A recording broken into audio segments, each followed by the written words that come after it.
Hello and welcome to the first episode of the brand new season of What the FinTech, the podcast from the team behind FinTech Futures and the Banking Technology magazine.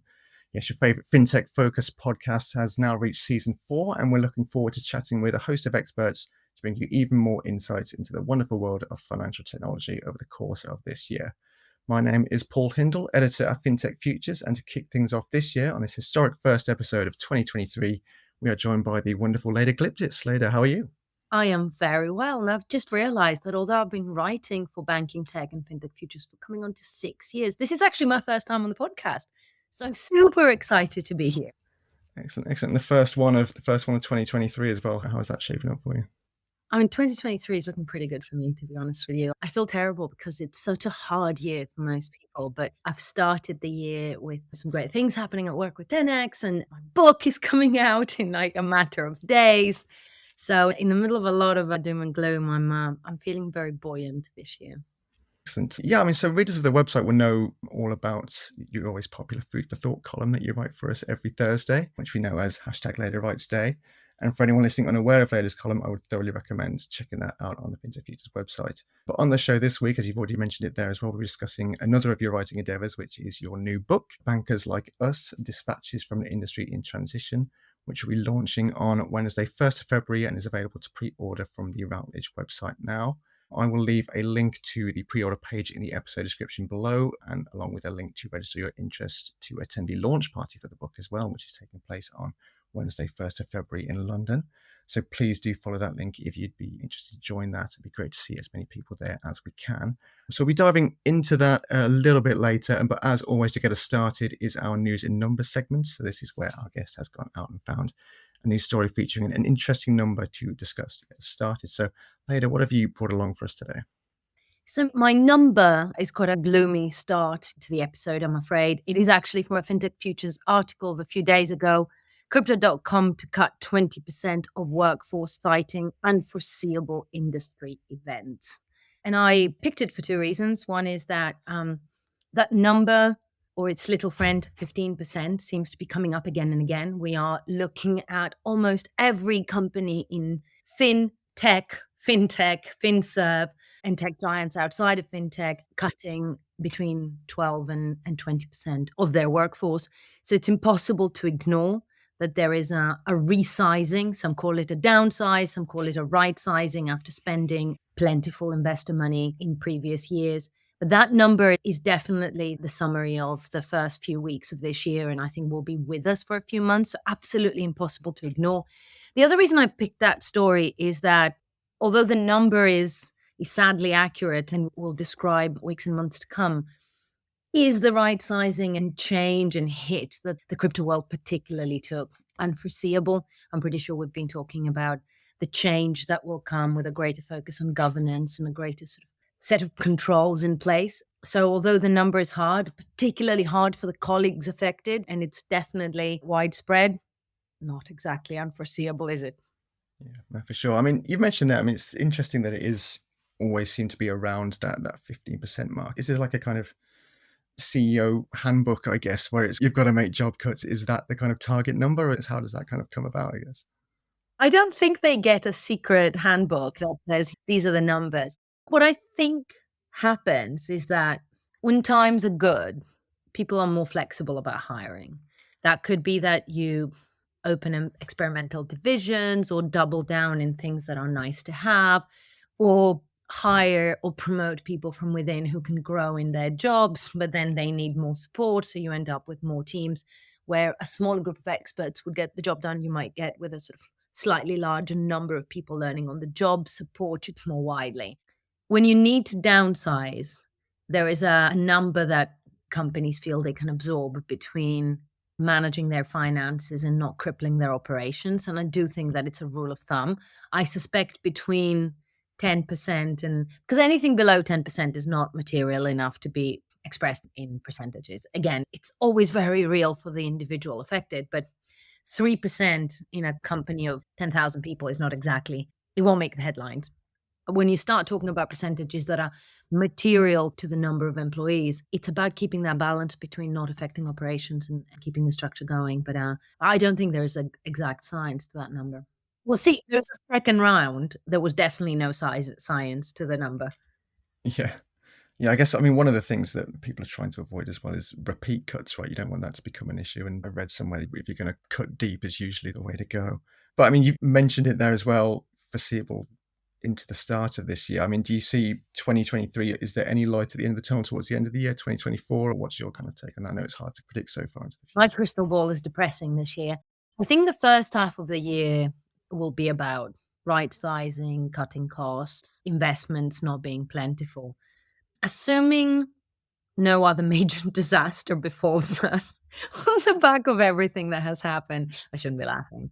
When you think about risk from within a bank or financial institution, you think about unforeseen events that you can't prepare for. And then you think about your risk matrices of the things that you can prepare for. So, assuming that everything that comes in 2023 could be accommodated in a risk matrix, and you don't get any events that are momentous in a good way or bad way. So, nothing equivalent of the iPhone hits the market, nothing equivalent of a global energy crisis hits the market, then I would say that towards the second half of the year, we will stop seeing that constraint and we'll see a stabilization. But I don't think we will see plentiful investments.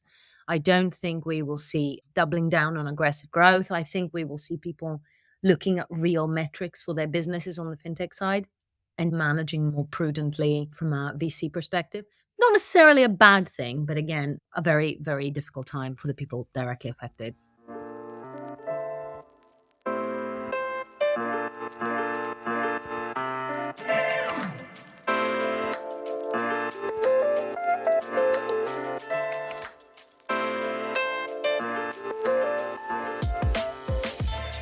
So, as mentioned at the top of the show, then, Lady, you have a new book coming out. So, to start off, congratulations.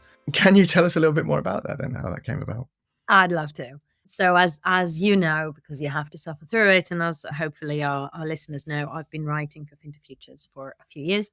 And the column has been an absolute revelation for me and a gift because it started off as therapy, to be honest with you, having a frustrating day and rather than being miserable about it, finding the patterns to what you experienced and trying to find the universality of the experience, but also a way out of it. And in creating that column, we tapped into a community of people that are like minded and are thinking about problems and solutions the same way that has really embraced the topics and style of leader rights and has been just an incredible gift to me. So on the back of that of the column, Tanya and you guys, the team at FinTech Futures, were like, okay, maybe time for the book. And the original idea was to weave the most popular columns and some of the more recurring topics. So things that are top of mind for me and things that are resonating the most with our readers into a bigger narrative. When I started putting it together, that really didn't work. It really didn't work. There was both too much repetition and also something missing. But actually, it was an interesting exercise in saying if you have to write long form, what is the topic? What is the one thing that the column is about? What is the one thing that I'm spending all my time on? And that's how the book came about. The book is essentially saying 15 years into digital transformation, the economy has gone digital. Regulators have actually shown an ability to become learning organizations and mature along a digital curve really rapidly. The banks, less so. The digital journeys are incomplete, they're slower than anticipated. The banks get in their own way. And the reason for that has nothing to do with the technology and everything to do with the people inside those banks. And not individuals being malicious, not at all, but the people playing out choreographies that they've inherited through the way they were hired, through the way they were trained, through the way they were managed, and through the way they were taught to manage. So the first half of the book looks at all the ways in which bankers like us get in the way of the progress that we champion. Everything from the way we organize our calendars to the way we do requests for proposals inside a bank is not conducive to the transformation. And it matters more than the technology being tested extensively. It matters more than balancing risk matrices, because actually you know how to do that. You know how to balance a risk matrix. What you don't know is how to get out of your own way. So the second half of the book is how do we get out of our own way in ways big and small, in ways that can be personal and driven by an individual sitting at their desk without necessarily leading a rebellion or risking their job, things that teams can do differently that require a higher degree of buy-in, but still is not truly transformative. And then also the type of change that can really come about if organizations and partnerships inside the economy see to it. And yeah, I mean, you've mentioned that you've been writing the column for us for a while now. How was that kind of transition to the book then? Was it something you took to, or it took a little work, or? It took a little work. I loved it in the end, and I've gotten the bug now, so I'm already working on book number 2, which is very exciting. But it took a little work because habits are important, right? In fact, I actually write about habits in the book. But having done the column for over 6 years now, I've developed a sort of set of habits that both help me write, even though not always on time, as you know only too well, but also once you've done something so many times for so many years, you instinctively develop habits that are suited to the length, to the duration. You gravitate to topics that can be tackled in whatever it is, 1,500 words or whatever you end up with. I don't even know how long it is. I just know how when I'm done writing it, though. And those instincts and habits have to be broken to write long form, because it's actually, if you write your long form piece as lots of little short form pieces, it doesn't read well. So actually getting out of that habit and getting into the cadence of writing something long form, allowing yourself to get into more complicated arguments, more complicated explanations, but also creating a bigger narrative arc that runs 300 pages rather than 5 paragraphs. That took some doing. When I actually got into it, it was a very enjoyable process because it does allow you to get into a little bit more detail. It allows you to get more technical with some explanations and examples that the reader can read or skip, but it's there and available if one wants it, which you can't do in a short form. So it was really hugely enjoyable, but it wasn't an immediate transition. Oh, I can do short, I can do long. It wasn't at all. I guess then, without giving too much away, I mean, you've mentioned some of the main areas of discussion for the book. What are some of the key themes for this one, and your main kind of like goals for the book as well? Because obviously we've got a big community that gets together for Leda Rights, but then is the goal of this book to kind of like target the wider banking industry as well? Yeah, exactly. And in fact, one of the things that John, my editor, and I were talking about is that although the book is written from a banking perspective, anyone engaging in transformation would probably and hopefully find it useful. And there's no banking example that isn't explained. And it's not just because I think it will appeal to a non banking audience, but the secret is that, dirty little secret of banking is that most bankers don't know banking, they know their bit of banking. So if you have someone who spent their entire life in corporate trust, they won't know the first thing about small and medium enterprise lending or retail banking or transaction banking and correspondent banking. So all examples are explained exactly for that reason. I'd say that the 2 themes of the book, one around personal accountability, which readers of the column will be very familiar with, but a lot of the things that perpetuate the challenges we all lament do have manifestations that are small and everyday. And unless we all take consistent accountability for A, not doing them, and B, stopping them when they happen, then they just carry on happening. Everything from microaggressions to having a particularly large and complicated piece of work and agreeing to have a review every 6 weeks for half an hour. You know for a fact you're not going to have a proper conversation, so why do you agree to it? It's such a small thing. If you actually take a step back and say, if we're something very close to my day job, right? If we're thinking about transforming our banking core, we shouldn't be meeting as stakeholders once every 6 weeks for half an hour.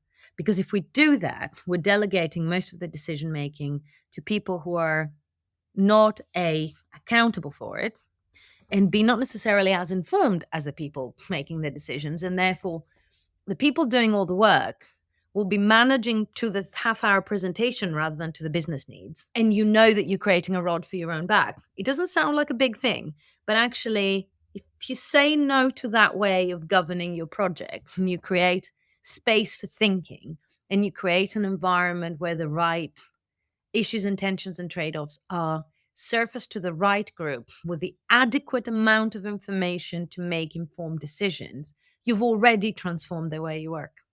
And it sounds like a small thing, but most people don't do it. Most people will just go with the flow of, well, this is how we work, this is the governance. So one of the themes is around that personal accountability. And every day simple, accessible ways you can change the way you operate inside a big organization and make a material change for both yourself and your team, and by extension, your clients and your stakeholders.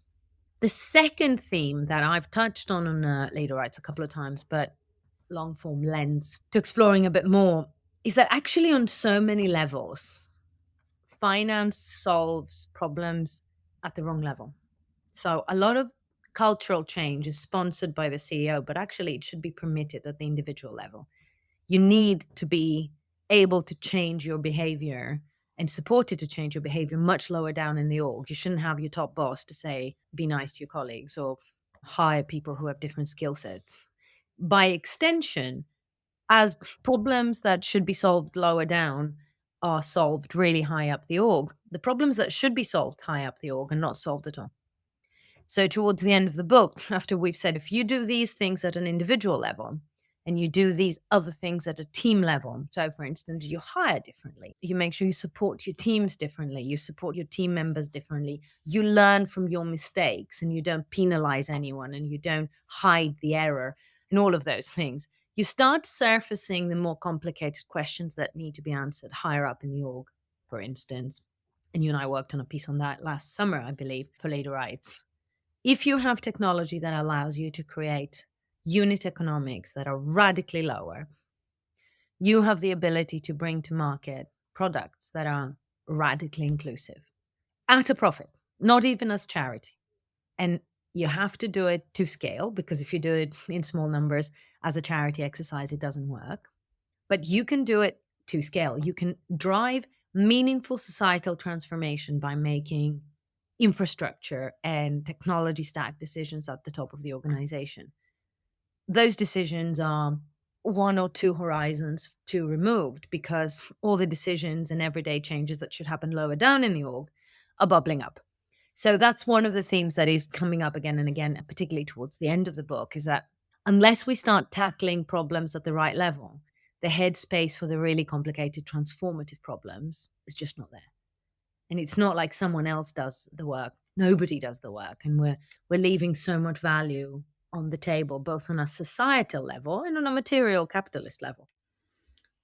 Well, I know there's a lot of people who are looking forward to reading the book, and as you mentioned at the start of the show, we've got a launch party coming for that. It's, well, hopefully by the time this podcast goes out, we'll still have a few days before that. So that will be on Wednesday, the 1st of February in London. Again, I will leave a link below the podcast to register your interest for that. But how are you looking forward to that? Are you looking forward to the I party and am finally getting looking it out there? forward so much. I'm looking forward to it so much. I mean, writing a book is a very solitary endeavor, even though I had amazing support from John at Taylor Francis. And it was looking back, interventions that undoubtedly made it for a better book. It felt very light touch and very collaborative. So I enjoyed the process and I always felt supported, but it is a fundamentally solitary endeavor.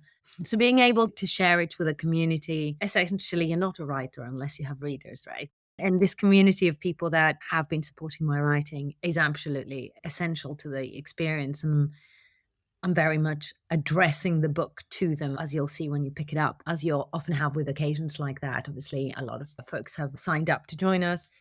And we've also invited a lot of folks. And I am absolutely blown away by the number of people who will be traveling from really far away to be there. I feel like I will be doing one of those speeches that you hear at weddings. I mean, anyone boarding a plane to be with me is touching. There are people who are boarding a plane from really, really far.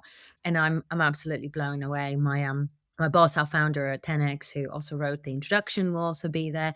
And for loyal readers of Leda Writes, my mum will be there. And I think she'll have a little line doing autographs as I'm signing the book. She'll have a longer line as the fan club for Leda's mum is considerable, it turns out. Excellent. Well, then definitely looking forward to that. Yes, so as I mentioned, I will keep a link below this as well to find out some more information and details. And again, if anyone would like to register their interest to join, then you're more than welcome to do so. Some of the, I've been editing a lot of your column pieces now for coming on 2 years. Some of the key themes that run throughout are things like equality, inclusion, diversity in banking as well. Do you feel that things like that have improved in the space over your career now, or are we still away from where we need to be? I have days when I feel hopeful. I have occasionally conversations with people who express a surprise. We consider diversity, inclusion, access an issue. And I don't mean white, middle-aged, heterosexual men considering it a surprise, because that comes a lot. And in fact, I got some comments on a recent piece very recently about how it's heavily divisive to be talking about gender. And of course, it was a man who found it divisive. I don't think we're anywhere near where we need to be. I think language and awareness has evolved, and people are more informed about the boundaries of the acceptable. So actually, they've changed the way they say and do certain things rather than the challenges we're presented with. There are still huge demographic biases. There are still huge biases that are passed as perception when statistics speak against it. Those truisms that a woman is more likely to be told to calm down when a man saying exactly the same things in the same tone will be told to they're assertive. All of those things are anecdotal, but actually every piece of research suggests that they are true. We also find that our diversity by any metric, social background, socioeconomic background, type of schooling, gender, any way you choose to define ethnicity, that our societies are so much more diverse than our offices. And that has to be by design or accident. So even if you don't ascribe malice to it, it takes some doing to have a hugely diverse society out there and somehow only let a particular type of person through your doors. So we're not talking about doing anything other than allowing the best of society to come into our doors. That's it. And I find that some of the language that comes with cancel culture makes talking about some of these things really difficult, really divisive, almost like you have to pick a side. And it's like, I don't have to pick a side. You shouldn't have to pick a side. All the sides need to be represented. That's the point. I find it exhausting, to be honest with you. The fact that we have to explain that humanity actually is equally able to flourish and equally able to contribute. I find it baffling that we still have to do it. And yet we still have to do it. So unpleasant as it is, we need to keep plugging away at it. And I mean, one of the reasons why I think the column has been so popular, and I'm confident the book will be as well, not only the voice that you're writing, but the fact that you're managing to tap into a lot of these workplace issues and frustrations that people are dealing with and can relate to. So I guess on that note, do you have, from your kind of experience writing this now for, like you mentioned, 6 years for the column, any tips for listeners then when it comes to dealing with toxic bosses or colleagues in workplace environments like that? Yeah, I do, but it's not necessarily pleasant, right? There are 3 things you can do. The first one is find allies. It's not just easier if someone else calls it for you, it's also more credible. It's horrible that that's the case, but if you and I are somewhere and somebody has a go at you for not knowing what you're talking about because you're young, it's much more credible if I defend you than if you defend yourself. Similarly, if we're talking and somebody has a go at me for being a woman, it's much more credible if you defend me and vice versa. So finding allies who are willing to not just declare it in their email signature, but actually go to battle when it's needed and when it's inconvenient. Because the thing is, the opportunity where your allies need to step in is not going to be dramatic. It's going to be mundane. And your choice will be whether you're going to be the person that's going to cause trouble or just let it lie. The microaggression, the micro issue. But when Sam Emery and I wrote the piece about allyship late last year, she taught me a major lesson that day because I said these microaggressions are important. She said, there's nothing micro if it's your life and it constantly happens. It's only micro to the observers or the people doing it. And she's absolutely right. And allowing yourself to think about it like that is super important. So what do you do if it's happening? Find allies. Surround yourself with people who don't mind being the person who will interrupt the party, the person who will interrupt the conversation, the person who might create tension by saying, this is not okay.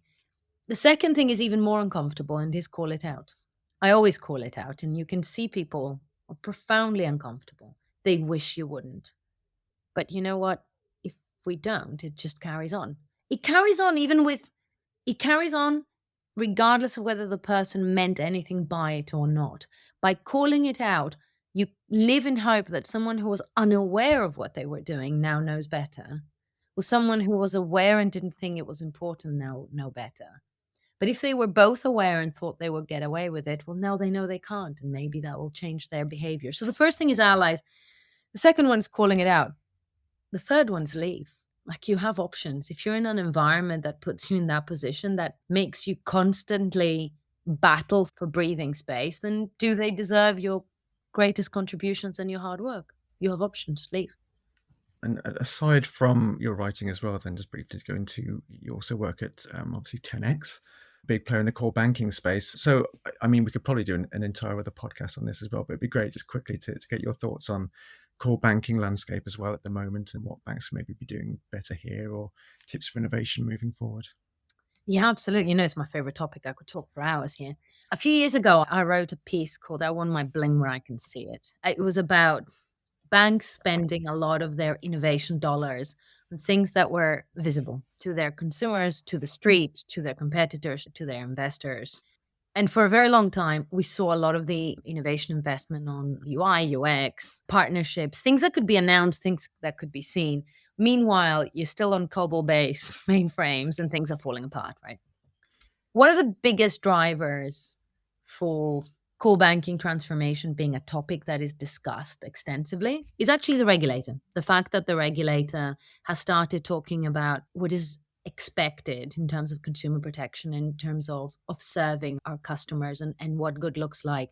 And that regulatory body becomes much savvier and saying, no, you can do and you should do better. Being able to provide the kind of service we know is possible, you can't do it on your old core. The second reason that core banking transformation is on everyone's mind is ambition. The banks that succeeded in doing certain things are running out of low-hanging fruit. And if your ambition to go down this digital route and really participate in the digital economy is true, then you need a scalable, secure, flexible core that allows for real-time connectivity, that allows for scalable architecture, that allows for optionality. The third reason is that it's become easier. And it's easier because of companies like 10x that create a utility that, as a bank, you can use and say, I'll do all my value additive stuff there.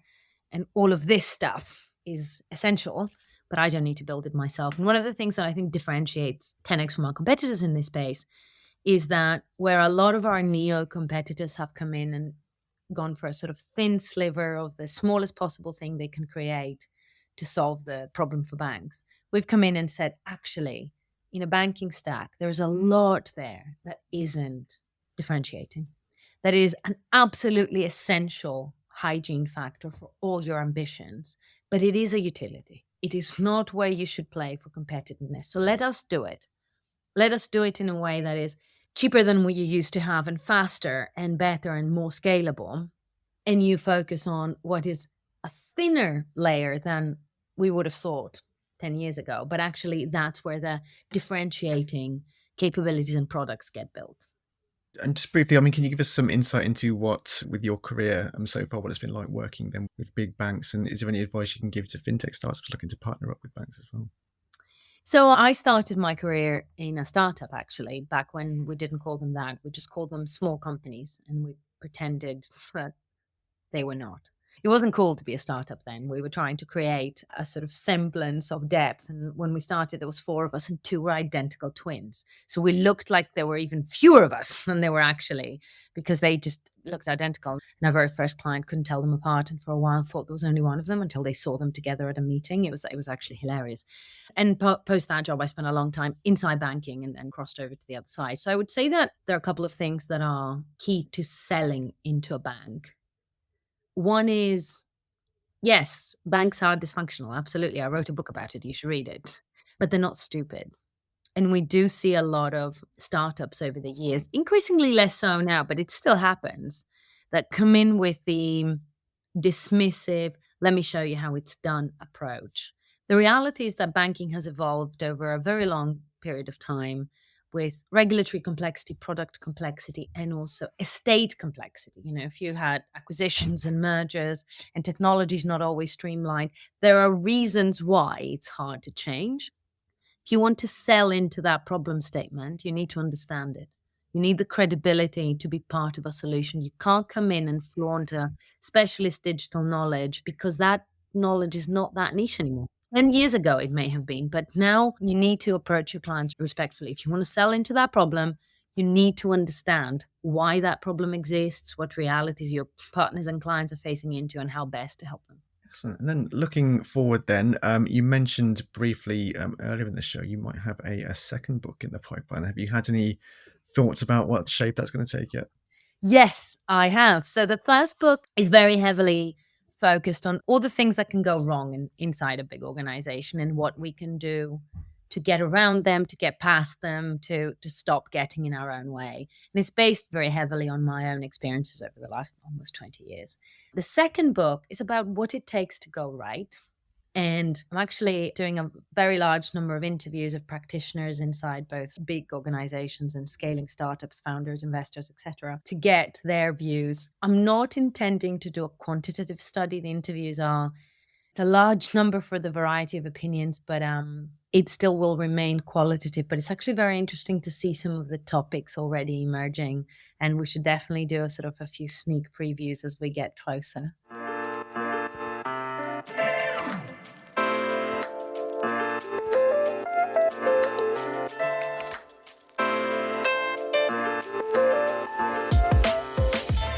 Close out the podcast, we have our now infamous FinTech jail. This is where we ask for an industry term, buzzword, or trend that our guest has seen or heard enough of. We then debate whether it deserves a place in the jail or is already there, whether it needs an extended sentence, or of course, our guest can argue to free one of the previously incarcerated terms.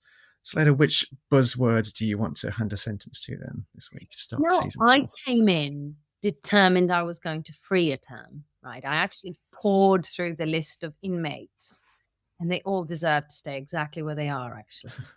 And I'm surprised that there isn't multiple entries for my buzzword that goes into Room 101 and FinTech Jail, and that's channels. How can we be talking about channels in 2023? I'm finding myself in conversations with a lot of banking institutions of various sizes, and some of them surprisingly young and digitally savvy, who still talk about channels and servicing those channels separately. So a bank will still have their colleague on a different set of systems, their call center on a different set of systems, the customer on a different set of systems, the colleague in the branch on a variety of systems that they will have to log in and out of. And rather than going, this is madness, we have to level the lot and start from the beginning of what it is we're trying to achieve, what information we have, where and how it needs to travel, they still approach the digitization of those channels as individual components. And you still meet people who are head of digital channels, head of digital distribution, head of channels. And although it absolutely makes sense, it is not quite in the same category as the envelope icon for your email, where it's now a sort of quaint anachronism. It is still informing how people think, which means that it still reflects decision making and structures and remits, right? If your job is head of digital channels for a retail bank, that means that branches and call centers report into someone else, which means that budgets, unless you're really, really good friends and you can align on all your initiatives, budgets and technology decisions are not in step, which of course means that the same fragmentation is happening in SME, SMB, and business banking. And not only are these different divisions not necessarily talking to each other, but the distribution channels inside those are not talking to each other, which means that even as we go through the exercise of digitizing capabilities, we do it in a way that is looking backwards, not forwards, that's replicating organizations that may have made sense 10, 15, 20 years ago, but no longer make sense. Holistic, horizontal, reusable economies of scale require holistic thinking around data governance, about systems, and you can't have retail channels and somebody looking at colleague experiences in a call center over here and customer experience over there in a way that's disconnected. If you need help, call us. 10x can help. Nice, nice. I was going to ask whether this was something you hear a lot in your line of work, but obviously it is. It Yeah. is. And that the division between lines of business is one that you don't even question anymore. It's like you have the retail bank here and the SME bank and the corporate bank, and that we consider normal. And even that causes challenges in reuse of technology. We are seeing some of the pioneers and the sort of forward thinking folks in some of the banks we're working with that actually are coming to the table to use the same technology laterally across businesses. But that takes a particular type of leadership to do it across businesses. And imagine if you're someone who has just gotten a promotion as their head of digital channels for the bank. What are the chances of spending time coalescing support from all the people managing call centers? Chances are you're going to try on a personal level to show traction, to show you're good at your job. And meanwhile, you'll be creating two estates that don't necessarily talk to each other. It's not everywhere, but it's still happening. It's time it stopped. It's interesting because things like the word silo is always seen as a negative, but then channels is almost a kind of offshoot of silo, and Yeah, it is it's absolutely the sort of more benign way of describing it.